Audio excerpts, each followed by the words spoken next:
Let's continue. According to the narrator, more than a man, a woman naturally has her wit prepared for good as well as evil. I am inclined to agree. Thus, Camila discovered straight away how to remedy such an apparently irreparable business. She doesn't tell Lothario what she has in mind, but insists that he proceed as planned, that is, that Anselmo should hide and that the lovers should meet in the room where he would be hidden. On the appointed day, Anselmo is prepared to witness with his own eyes a vivisection of the entrails of his own honor.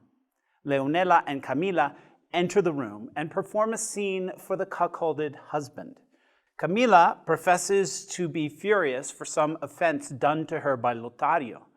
She is even of a mind to commit suicide with Anselmo's dagger. First, though, she instructs her servant to go to the window of another room and call Lothario up for a confrontation. Before leaving, Leonela tells her mistress not to put herself in a situation in which she might be raped. Be advised, my lady, that we are but weak women, and he is a man, and a determined one at that. So if he comes up here blinded by passion and with that evil purpose in mind, then before you can put your own into motion, he might take from you that which you value more than life itself. Camila faints, and Leonela gives a brief soliloquy, saying that her mistress is the very exemplar of chastity, and comparing her to a modern and most persecuted Penelope. Camila comes to, and Leonela tells her she dares not go call Lothario unless she first gives her Anselmo's dagger because she fears she will commit suicide. Camila says she has no intention of becoming another Lucretia. There are political connotations here. According to legend, Lucretia was raped by the son of the last Etruscan tyrant of Rome, Lucius Tarquinius Superbus, and her subsequent suicide caused a rebellion that gave rise to the Roman Republic in 509 BC.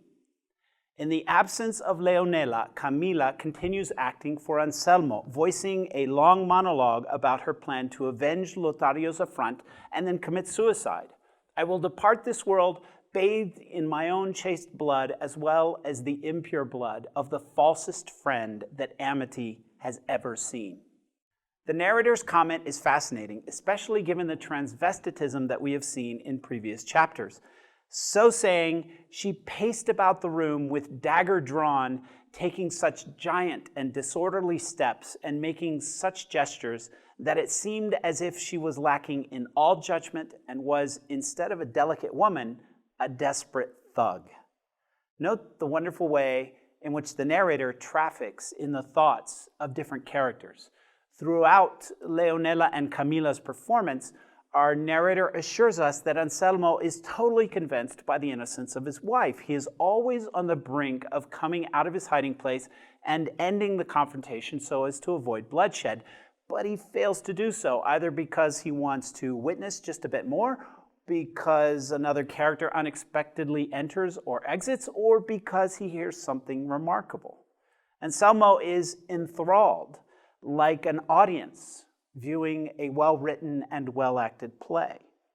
Finally, Lothario enters and Camila, making a great line with the dagger on the floor in front of her, insists that Lothario justify his betrayal of Anselmo and his indecent proposals to her.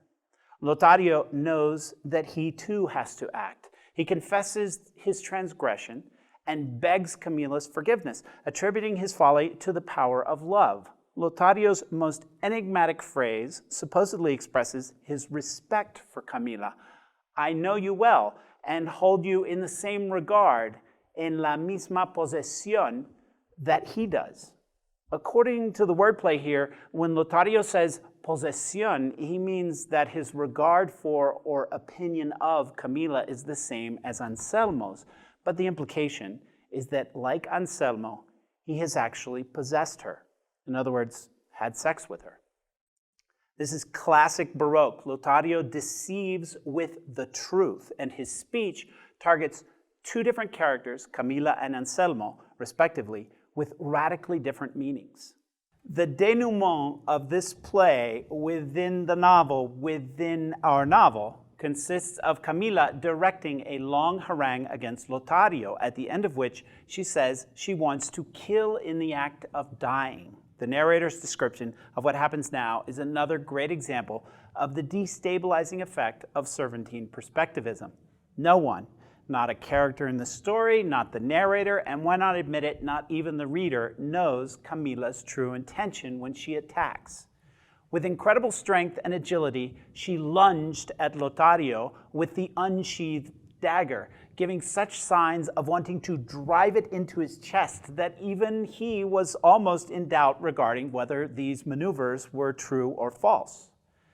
When Camila cannot stab Lothario, or else pretending that she cannot, she lodges the dagger slightly above her left armpit, islilla, near the shoulder, and then she dropped to the ground, appearing to faint. All the industry, sagacity, prudence, and great discretion of the beautiful Camila seems to work, because Anselmo now believes that his wife is a veritable simulacrum of chastity and a second Portia, the wife of Caesar's assassin Brutus, who proved her fidelity by stabbing her thigh with a barber's knife and by committing suicide by swallowing hot coals. According to the narrator, Anselmo, after witnessing the tragic staging of the death of his honor, becomes the most deliciously deceived man the world has ever seen. Nevertheless, chapter 34 ends ominously. A few months later, fortune turned her wheel, and the immorality that so much artifice had concealed strolled into the public square, and Anselmo's impertinent curiosity cost him his life.